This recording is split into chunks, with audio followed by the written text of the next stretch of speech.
Happy Oscar nominations eve to those who celebrate. For today's video, we're obviously going to be taking a look at my final predictions for the 2024 Academy Award Oscar nominations.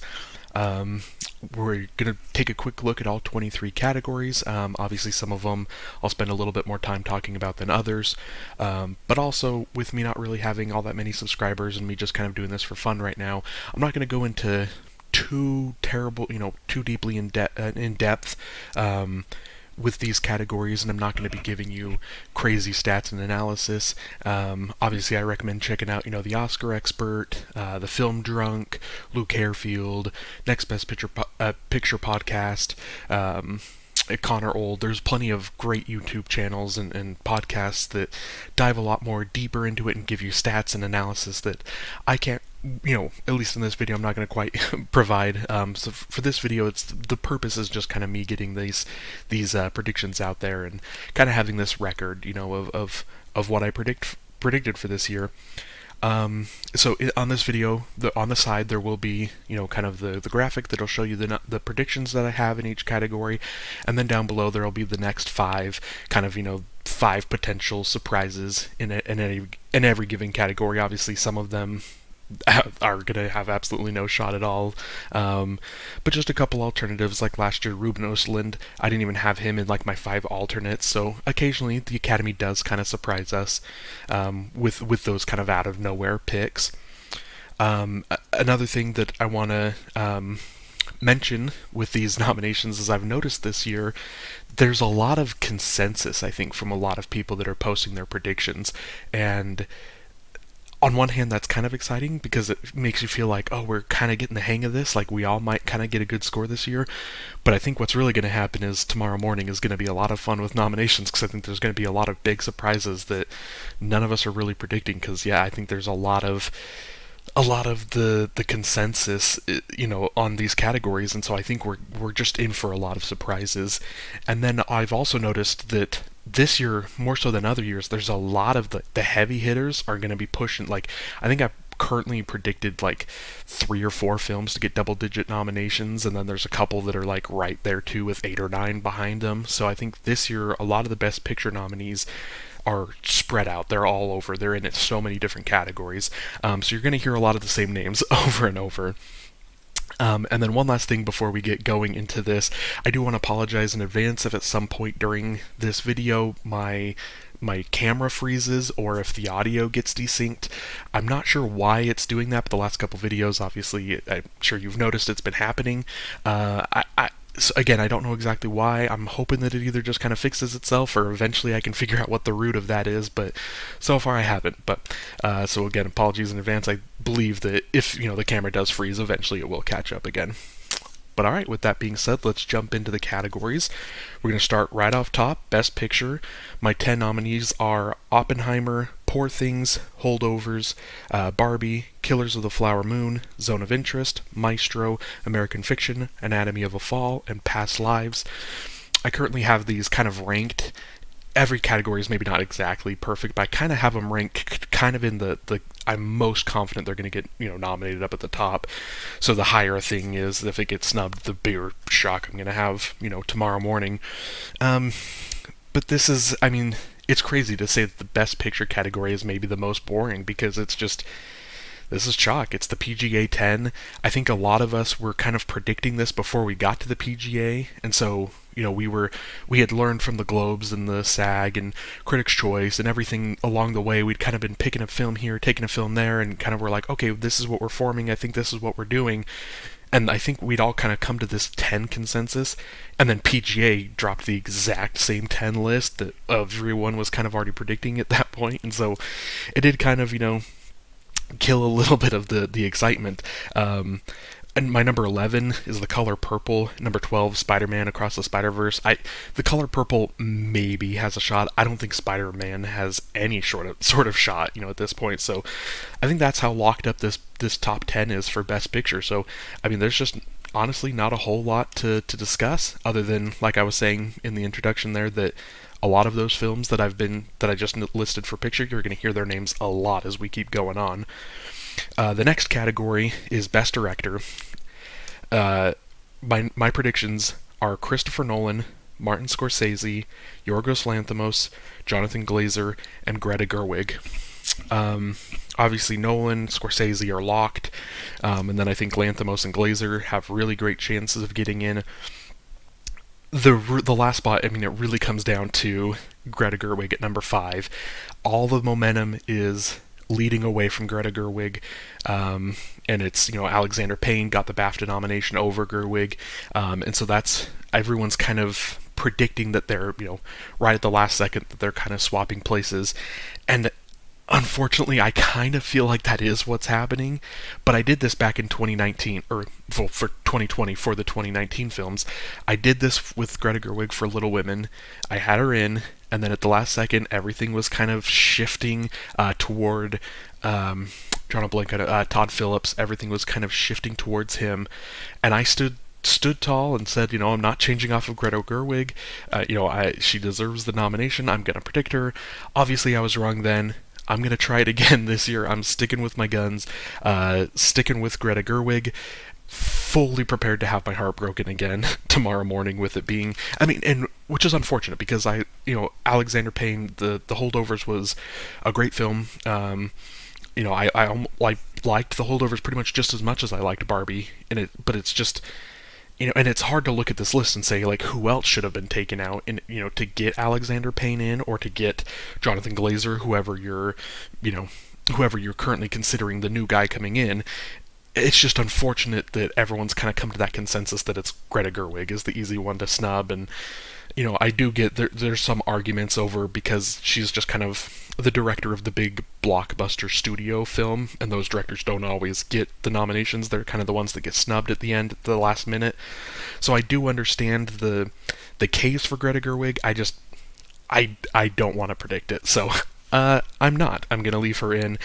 And then as you look over those, kind of the next 5 on my list, you'll see that number 10 name there, Ava DuVernay. You're gonna see her, origin. You're gonna see it a couple times here in some of the honorable mentions in the next couple categories. The next category we're gonna go over is Best Actress. My predictions here are Emma Stone, Lily Gladstone, Sandra Hüller, Margot Robbie, and Carey Mulligan.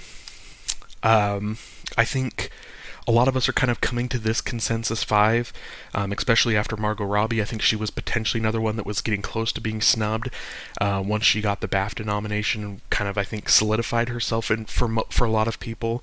I'd have a hard time seeing her miss.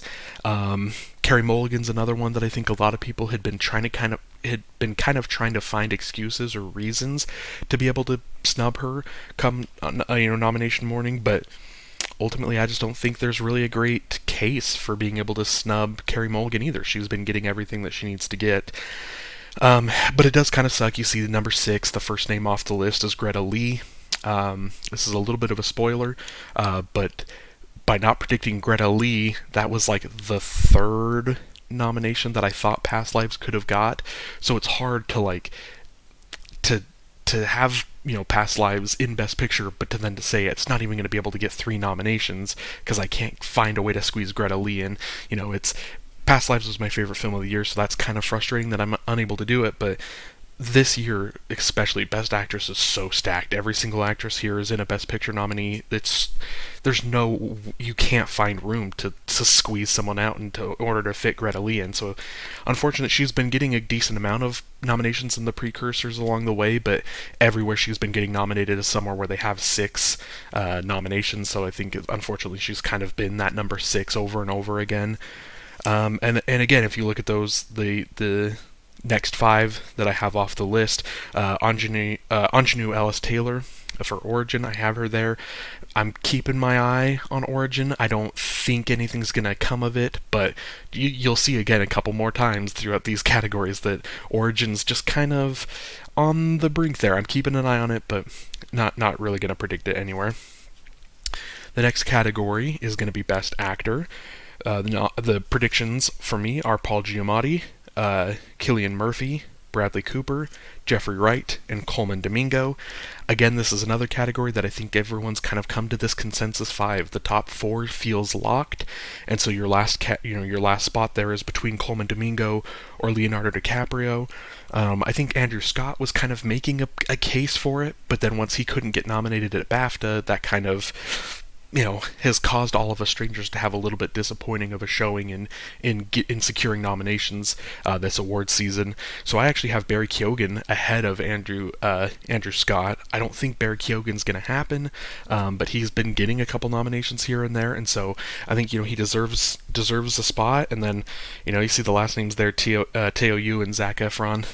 Really hurts that they couldn't get more traction going this award season, because they would have both been worthy nominations. But this just kind of feels like, again, a set top four, and then you're kind of picking between Domingo and DiCaprio, and I think it's one of those where Coleman Domingo has more of the momentum going right now than Leo. The next category is Best Supporting Actress. Nominations or predictions for me are Da'Vine Joy Randolph, Emily Blunt, Danielle Brooks, Jodie Foster, and Julianne Moore. This category is just an absolute crapshoot. Like, it is anyone in this top 10, I think you can just kind of pick and move people in and move them out. It all feels interchangeable, other than Da'Vine Joy Randolph and Emily Blunt. I think Danielle Brooks is, for me, I'm kind of calling her a lock. I think she's right there on the board, on the she's interesting because The Color Purple has been falling off the last couple weeks, and I think she's kind of the last piece that's still just hanging on and is able to keep her spot, but everything else for The Color Purple has all kind of been falling off. And so ultimately with the last two, I really put a lot of consideration into Sandra Hüller for The Zone of Interest, to get her double nominations, supporting and lead. Unfortunately, I still haven't seen The Zone of Interest. It hasn't got a wide enough release yet to where it's playing anywhere near me that I've been able to go see it. So that's part of the reason that I decided to leave her off. Is I've seen the other performances. I've seen Jodie Foster and I've seen Julianne Moore, and ultimately I went with them because usually every year in one of the acting categories, there's at least throughout all the acting categories, there's at least 2 or 3 nominations, I feel like, of people they're the sole representatives of their film. They're the low nominations. And so I picked that with both Foster and Julianne Moore. I think, spoilers for Naiad and for May December for the rest of my list, but these are the only places that I really predicted them. And so, I just think they're both going to get in, or at least I think one of them is for sure getting in. And so by going with both of them, I think I'm for sure nailing whichever one of them it is, whether it's Julianne Moore or Jodie Foster. And we'll see if it's both. But again, I think like Rosamund Pike, Penelope Cruz, America Ferrera, Claire Foy, like they all have strong cases, and any one of them, could get put in, and I don't even have her mentioned, but I bet there's a lot of people still, fingers crossed, hoping for a random Rachel McAdams nomination as well. The next category is going to be Best Supporting Actor. Nominees are, or predictions, I keep saying nominees, the predictions for me: Robert Downey Jr., Ryan Gosling, Robert De Niro, Willem Dafoe, and Sterling K. Brown. There's the 2 names there that I think are going to catch a lot of people's. Obviously, the Roberts and Ryan are, I think, at this point pretty safe. They're all pretty locked in. So it's those last 2 names that I think are going to catch people off guard. And I don't have a great explanation for them, other than I just kind of have this gut feeling of, in previous years, in nominations, there's been a trend, and I have this gut feeling that maybe they're both happening again. So for Willem Dafoe, I think the trend that I kind of noticed is there's this trend of one of the people, if there's 2 people from the same film that are both kind of competing, sometimes they both get in, but sometimes if it's a film that sometimes if they're not both getting in, there's usually kind of the one guy, right, or the one person that's kind of, they're getting more of the attention. And so the 2 examples I thought of were Paul Dano and Catriona Balfe for The Fabelmans and Belfast, respectively. And at the last, they were getting all the nominations. They were kind of the lead guy, and I think Mark Ruffalo fits into that category. And then at the last second, a couple nominations go the other way, or they could have been completely out of the blue, and Judd Hirsch jumps over Paul Dano, and then Judi Dench jumps over Catriona Balfe. And I just kind of feel like that's happening with Willem Dafoe, where I think they're kind of just going with the more veteran, the more the longer tenured actor. And this isn't to say that Mark Ruffalo is, kind of a younger actor that hasn't proven himself, hasn't, been able to get his nominations. Like, I don't think that's what I'm saying. Obviously, Mark Ruffalo is a well-established actor, has been nominated, has been, in Best Picture nominees, has been, I'm not saying that that's the position that Mark Ruffalo's in. I just noticed this trend where I feel like Willem Dafoe is just leapfrogging him at the last second, and I'm just going with the gut feeling I have. The other one is Sterling K. Brown. I feel like he's kind of gonna fit into the category of the J.K. Simmons, the Lakeith Stanfield, the Brian Tyree Henry of last year. I've noticed, especially in supporting actor, I feel like there's always kind of like one kind of surprise that you thought about them at some point during the awards race, but then you kind of went away toward the end, right? But then they fall to like 8th, 9th, 10th in the odds, and then they just get that surprise nomination on Oscar morning. And so it's another one where I feel like I totally could see Mark Ruffalo or Charles Melton still getting that 5th slot. But I felt like this was an opportunity for me to kind of just go with my gut, take a gut feeling there, pick Sterling K. Brown, and I just think both the supporting categories here, there's just a lot of room for, something crazy to happen. And so I'm just going to go with my gut and predict it. The next categories are the screenplay categories. We're going to start with original screenplay. My predictions are The Holdovers, Past Lives, Anatomy of a Fall, Maestro, and Saltburn. This is one where I think kind of like the top 4 all feel kind of locked again. And this is another one where I'm just going with a gut feeling, where I feel like Saltburn, it's become so popular, and I feel like it's kind of on an upwards trajectory to the point that I feel like it's going to get in somewhere, but I couldn't. I guess maybe I could have picked Rosamund Pike for an acting nomination, but I just have this suspicion that they're going to want to nominate Emerald Fennell again after, her win in this category for Promising Young Woman a couple years ago. This gut feeling I have that I think Saltburn's going to maybe surprise in the screenplay category, and jump over May December is the film that eventually I had it leapfrog. And like I mentioned when I was talking about Julianne Moore, I think she's the lone nomination for May December, and then I think it ends up missing in screenplay. Then the last 4 there and the next 4, I don't think any of them really have that great of a chance. Unfortunately, the Iron Claw just was unable to get any sort of momentum this award season. Otherwise, it's, for me personally, I probably would have had it in my top 5. I think it's that good of a screenplay, that good of a script. And then moving over to the adapted screenplay, this one feels like almost locked, like a done deal already. My predictions are Barbie, Poor Things, Oppenheimer, Killers of the Flower Moon, and American Fiction. I will note that number 6, The Zone of Interest, I did, at one point I had it in my prediction, but ultimately it came down to whichever film I took out to keep The Zone of Interest in didn't feel right. Like, there was none of them that I felt comfortable snubbing for The Zone of Interest.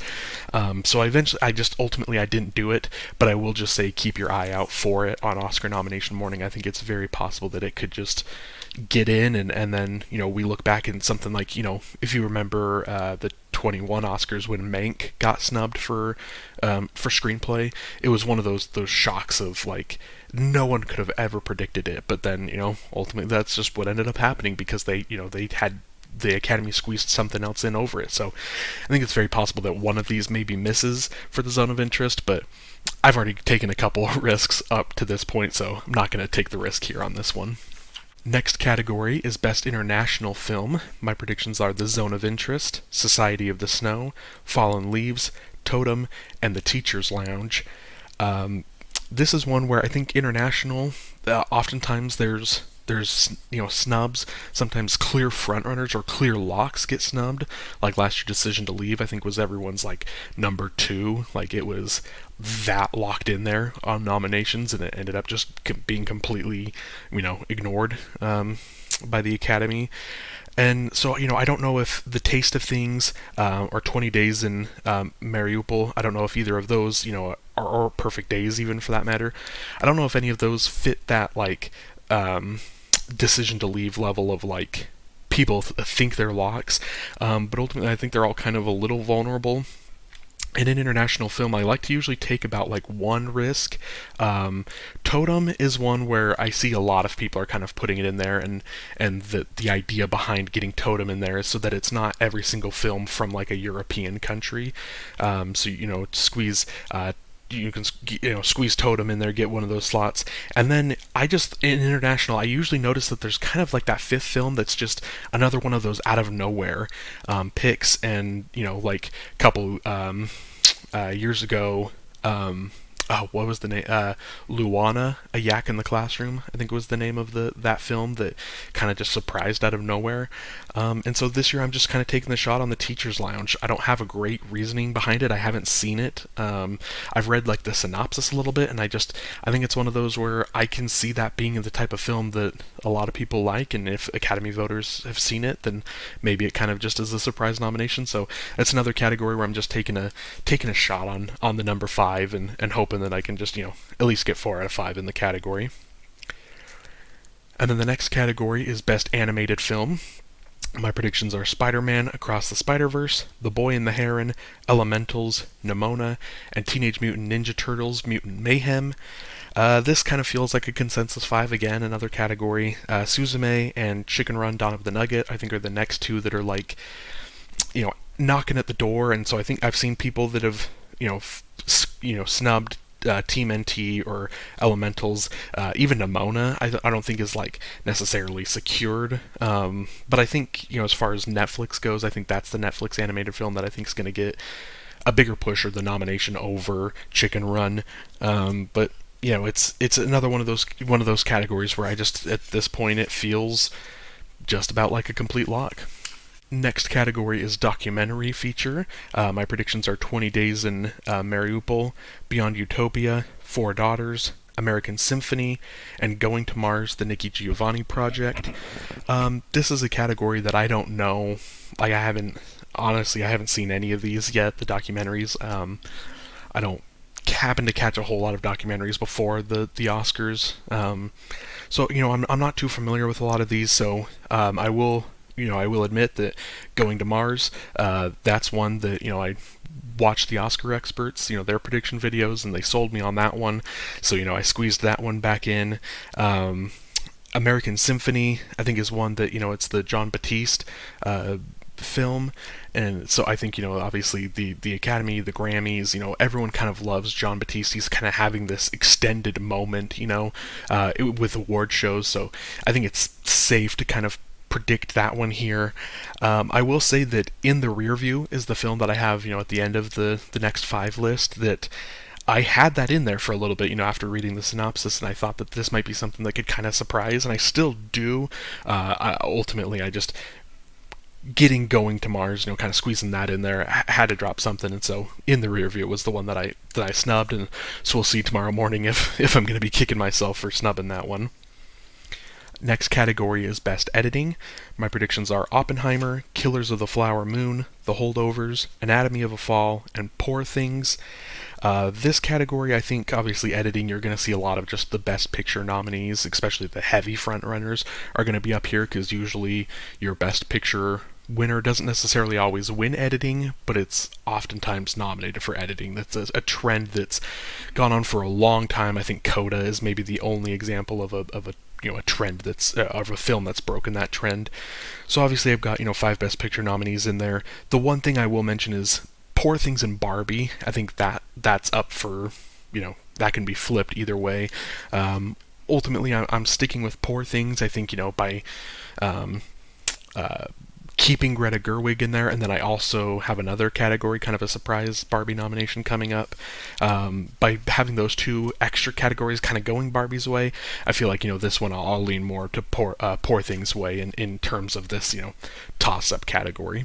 Next category is Best Cinematography. My predictions are Oppenheimer, Poor Things, Killers of the Flower Moon, Maestro, and The Zone of Interest.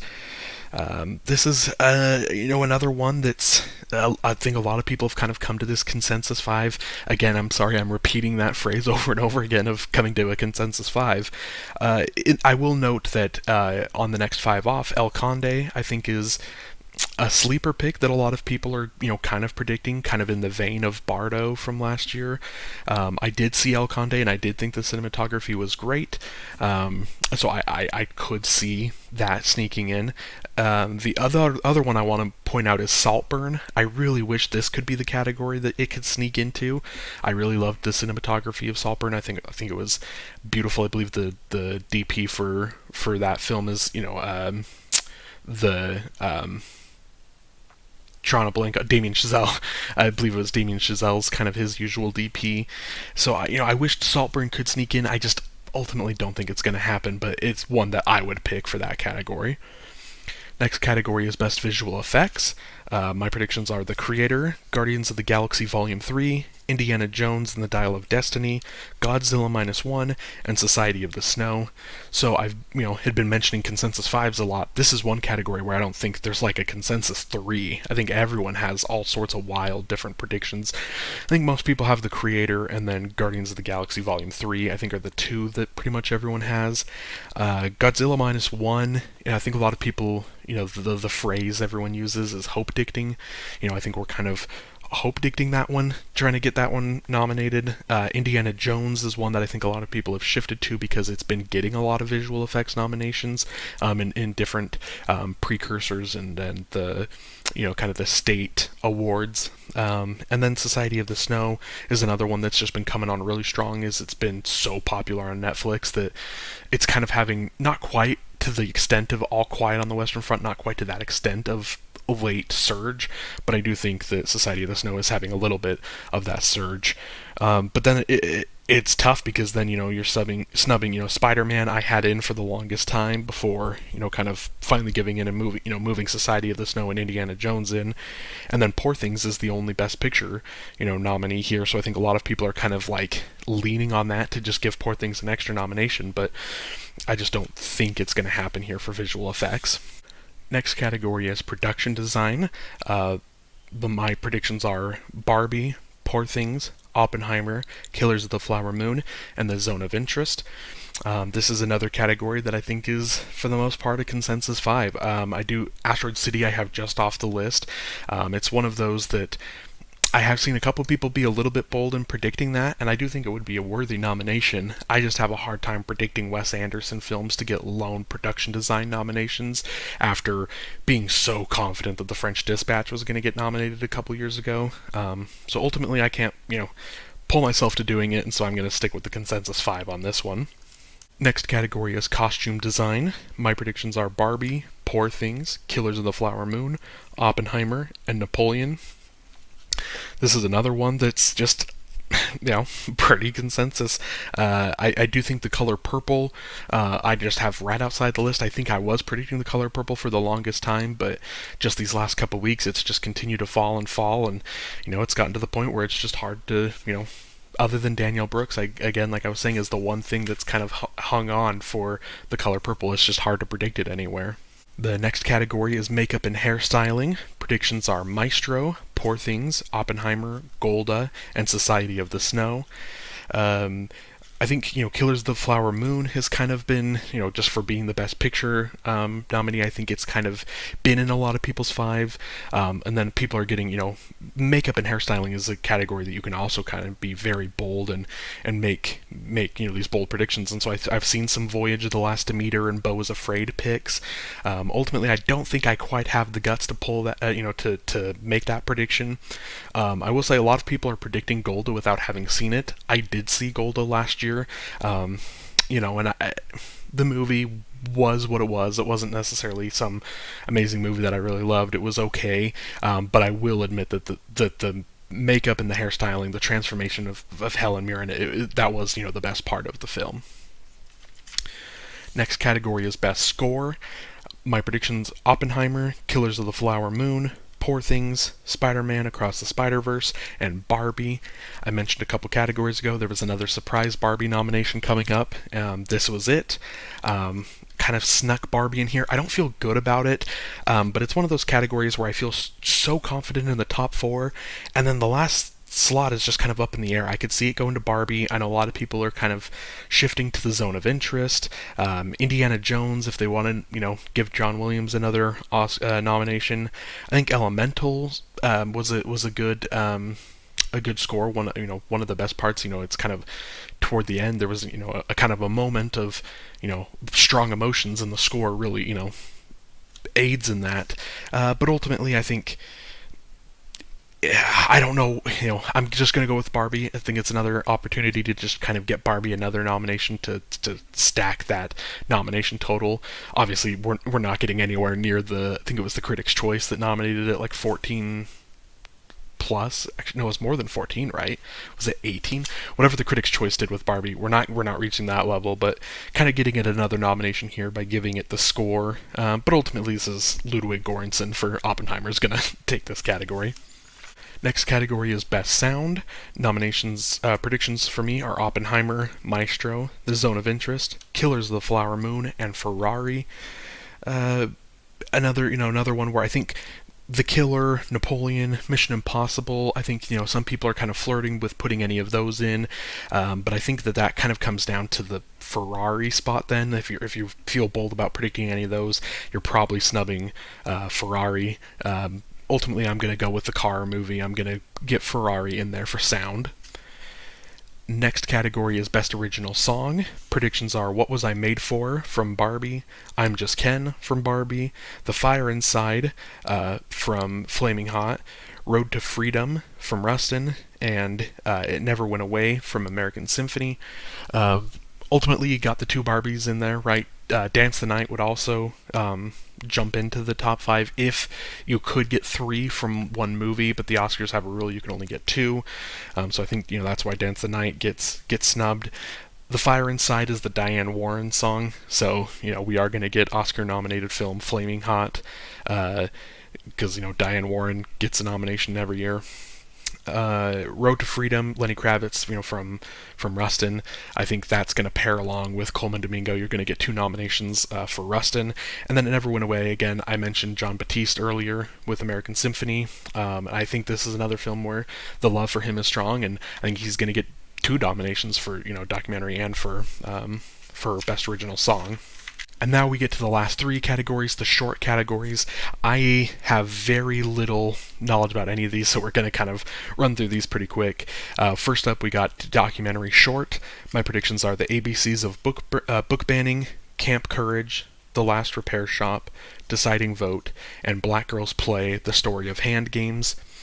I will say that, Camp Courage I'm pretty confident in since it's Netflix. Netflix can usually get documentary shorts and documentaries nominated pretty easily. Deciding Vote, I decided to put in. This one is kind of a shout out to Connor Old. He's not the biggest channel here on YouTube, but if you see this, go give him a follow. He's been, I love watching his content. He pointed out that Deciding Vote is from The New Yorker. The New Yorker has great success of getting a lot of things nominated, especially in, kind of the short categories. Last year, The Flying Sailor, an animated short that they got nominated. I just about said Cha-Cha Real Smooth, but that's the movie. There was a documentary short about Cha-Cha Slide, is that what it was called, from a couple years ago. So, the New Yorker has great success in getting shorts nominated. So those are the 5 that I went with. The last song from Kabul, my first off the list, I really wanted to get that in, but it's another one where decided to take a couple shots, and so didn't have a spot for it. Live action short, my predictions are The Wonderful Story of Henry Sugar, The Anne Frank Gift Shop, The Shepherd, The Avocado Pit, and Bienvenidos a Los Angeles. In here, it's kind of the same thing, kind of just taking a couple shots. I think The Wonderful Story of Henry Sugar is the one that's the most seen by a lot of people, so I'm kind of putting that in there. The Shepherd, Alfonso Cuarón is a part of the project, and obviously he got Lipo Pile nominated last year, was the producer for that. So, I like these 5.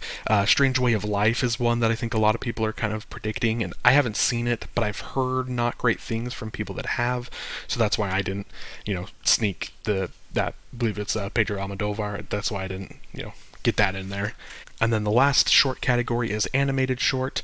My predictions are Letter to a Pig, 95 Senses, Smoke, 27, and Our Uniform. This category is one where, Once Upon a Studio, I think, is a lot of people are predicting that, as well as War is Over. I think ultimately, I haven't seen Once Upon a Studio, but from what I've heard about it, I don't know if that's necessarily a type of film that the Academy is looking to reward with a nomination. And so this is another category that you kind of just, whether you're picking on Gold Derby or whether you're picking on, Brother Bro from the Oscar Expert, if you're picking on his app, sometimes with the short categories, it's just kind of smart to try and get a couple that you're kind of going with consensus so you don't fall too behind if you're really trying to get, the best possible score. But I think the short categories is a great opportunity to just take some risks and make some of those picks that are a little bit further down on the nomination list, and so that's what I did with animated short. And that's it. That's all 23 categories. Again, sorry I didn't go into too deep of analysis. I just wanted to kind of get this video out there really quick, is just so I kind of have this proof of these were my predictions, and then we'll see how I did tomorrow morning. Tomorrow morning, hopefully we'll be able to do to record a reaction video and then get that uploaded as well for you tomorrow. So again, happy Oscar nomination eve if you celebrate, if you're a sicko like me that gets all into the Oscars. And if you are, you leave a like and subscribe to the channel. I'm hoping that this year I'm gonna get a lot more content out about Oscars, a bunch of category breakdown videos, but hopefully again looking to do a lot more content about the Oscars, and that's gonna start today obviously with this video, and then continue tomorrow with my reactions video. So hope you guys have a great day.